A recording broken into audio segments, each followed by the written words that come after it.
Hi, I'm Will with American Pursuit, and today I'm going to lay out the 13 worst moments of the Trump presidency. Now, warning, you may need to prepare a gallon of ice cream to eat away the stress. If Ivanka weren't my daughter, perhaps I'd be dating her, you know. Refusing to meet with the Danish Prime Minister. Here's a tweet from Trump on August 20, 2019. Denmark is a very special country with incredible people. But based on Prime Minister Mette Frederiksen's comments that she would have no interest in discussing the purchase of Greenland, I'll be postponing our meeting scheduled in 2 weeks for another time. Now, we're including this one because it's so bizarre to use the sale of a country's territory as a condition for meeting. You know, it's one of the many reasons world leaders are literally laughing at us. Didn't expect that reaction, but that's okay. Abandoning Kurdish allies. In the fall of 2019, the Trump administration removed a small military force backing Kurdish allies in northern Syria. This act was widely condemned, even by Republican policymakers. The Kurds were responsible for the bulk of the work in defeating ISIS in Iraq and held over 1,000 ISIS prisoners in this region. Trump abandoned the Kurds and left them to be taken over by Turkish forces soon after. He justified the betrayal because They didn't help us in the Second World War. They didn't help us with Normandy, as an example. like countless statements before, it made no sense. Questioning Jewish loyalty. Here we go again with President Trump soaring to new lows. Here's what he had to say about American Jews. And I think any Jewish people that vote for a Democrat, I think it shows either a total lack of knowledge or great disloyalty. All right? 79% of Jewish Americans voted Democrat the year before. Considering historical context and recent attacks on Jews by right-wing extremists, this comment was extremely distasteful, causing a debt-fueled sugar high. After years of attacks on Obama for racking up debt, Trump nearly doubled the deficit from the time Obama left office. The deficit rose from about $500 billion to nearly $1 trillion before COVID-19 struck. He increased spending and cut taxes, giving a two-quarter sugar high to our $21 trillion economy. This is unthinkable since we were 9 years into an economic expansion and unemployment was already low when he entered office. The economy peaked at 2.9% annual GDP growth in 2018 and then fell back down to 2.3% the next year. This is on par with economic performance under Obama and past presidents, and far below repeated promises over 4%. I see no reason why we don't go to 4, 5, and even 6%. And I don't want to go beyond that because then I'll be criticized if we don't hit it. Declaring the media the enemy of the people. Donald Trump frequently bashes major media outlets as fake news and as the enemy of the people. Instead of saying that they're biased and that they cherry-pick their facts, he wholly condemns them and everything they say as fake news. Demonizing the free press is the first telltale sign of an authoritarian ruler trying to consolidate power. For example, Hitler called media that disagree with him Lügenpresse, or lying press. Unite the Right rally. In August 2017, right-wing protesters gathered in Charlottesville to rally against the removal of a Confederate statue. As they marched, they shouted, "Jews will not replace us! Jews will not replace us! Jews will not replace us!" Counter-protesters also showed up. One of the right-wingers drove a car into the counter-protesters, killing one person and injuring 19 others. President Trump tried to put the right-wing protesters on the same moral plane as the counter-protesters. But you also had people that were very fine people on both sides. The majority of right-wing protesters represented white supremacist organizations like neo-Nazis and the KKK, groups that have advocated for violence against minorities. Obstruction of Justice, the Russia investigation. Donald Trump was under investigation for 3 years to see if there was any connection between his 2016 campaign and the Russian government. Now, listen, whether or not you believe there was any collusion, there is plenty of evidence of Trump trying to undermine the investigation. This act is called obstruction of justice and is illegal. Here are some of the ways Trump tried to obstruct justice. Trump pressured FBI Director James Comey to drop the investigation and then fired him when the investigation continued. Trump pressured White House counsel Don McGahn to help fire Robert Mueller, the newly appointed head of the Russia investigation. Trump later tried to get McGahn to deny that he was ever pressured. Obstruction of justice is an impeachable offense and should not be taken lightly. Not only were Trump's actions reprehensible, but several key players of his inner circle were jailed after admitting to criminal behavior. The so-called witch hunt, which Trump called it, was really good at finding witches. Lafayette Square debacle. Trump really wants his base to know that he's a devout Christian. So much so that he gassed peaceful protesters. To stand in front of a church to wave the Bible around is a political prop.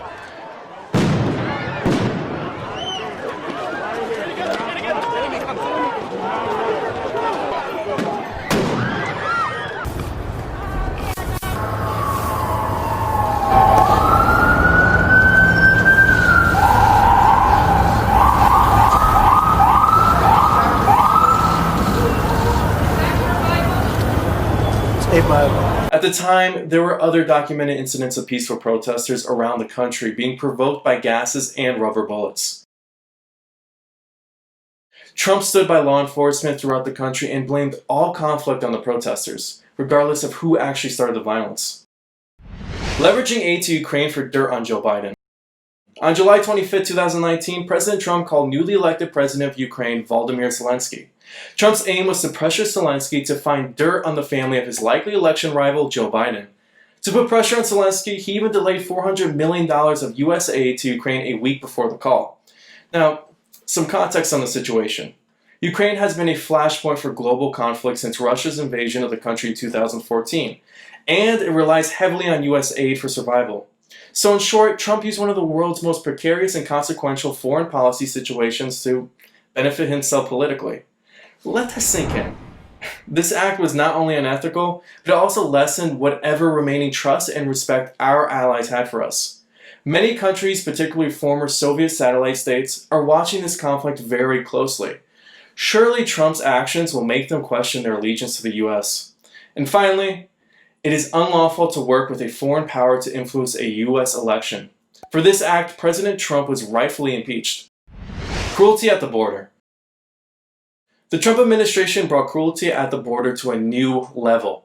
Inhumane practices had already taken place under Republican and Democratic leadership, but the Trump administration made it widespread and much more cruel. As part of a large-scale crackdown on immigration, kids were separated from parents, even toddlers. Many were forced to sleep on cold concrete floors with lights on throughout the night. Hundreds of children were crammed into cells, fed non-nutritious food, and denied soap, toothpaste, showers, and proper medical care for days.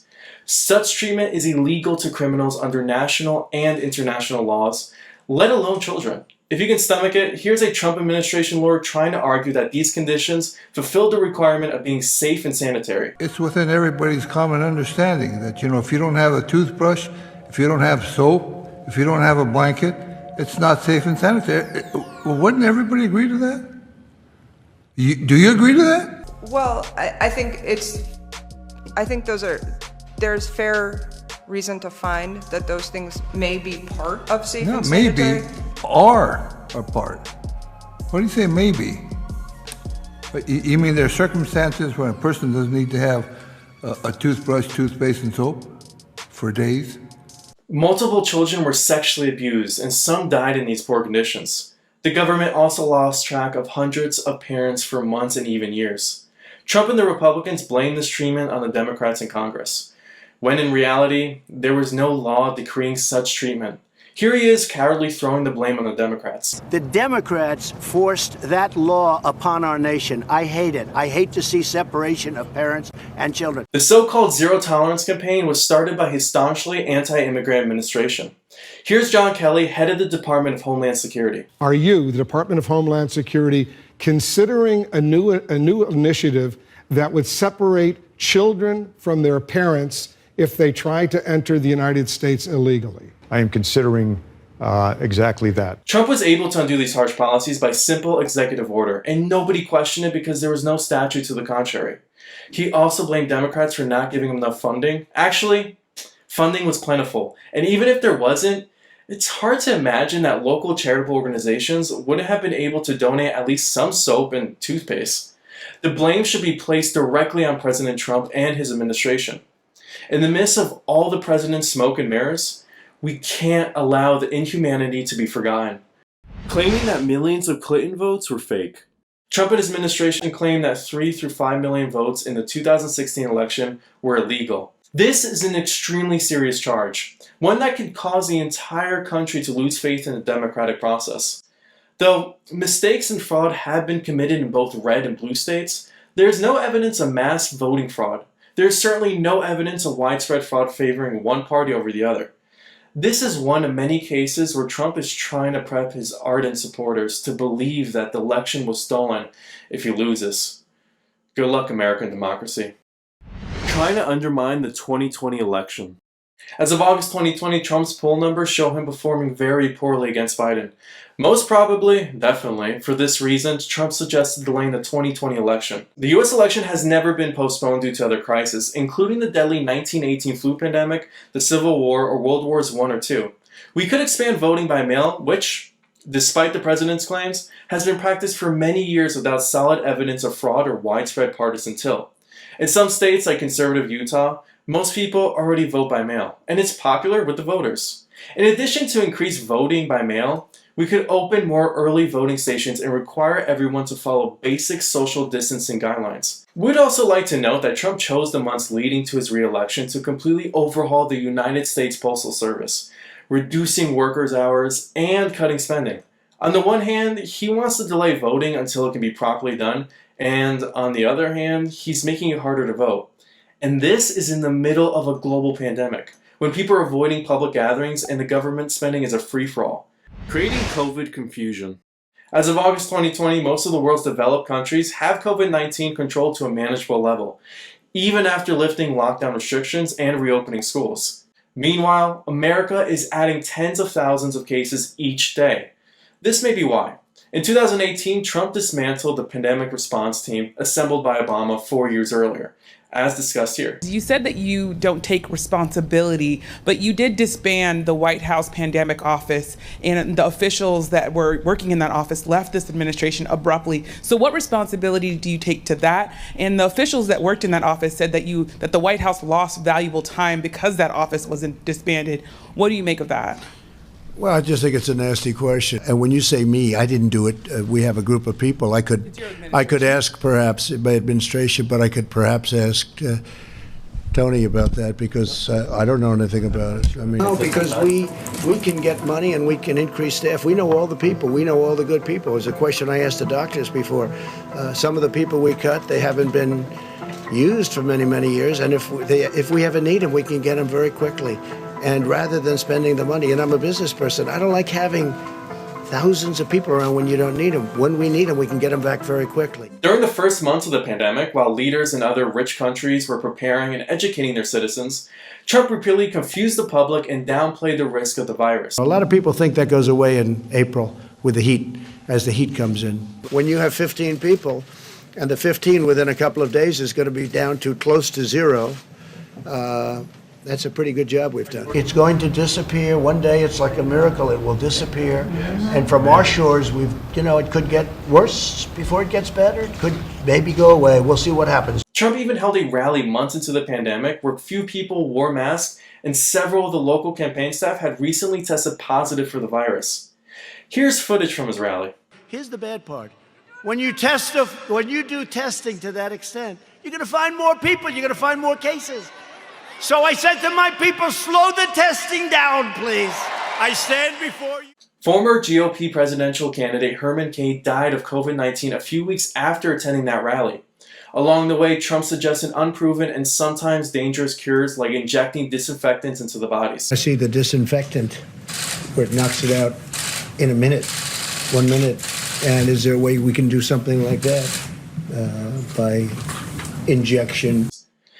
Kids and Trump supporters watching this, don't do it. This will kill you. The length and severity of COVID-19 will be worse than in most other developed countries because of the president's terrible leadership. As you can see in this chart, most other developed countries got a handle on virus outbreaks within 3 months. They were able to do education, testing, and contact tracing to open back up without cases spiraling out of control. Consequently, these countries are closer to normal life than we are. We've seen so much insanity from this administration day after day that it comes to be expected, but we can't let the behavior of our president and his followers become normalized. Please share this video with your family and friends to remind them that the president's behaviors are egregious and unacceptable. He's working to undermine American democracy and we must vote him out of office on November 3rd, 2020. Give us a like and subscribe too.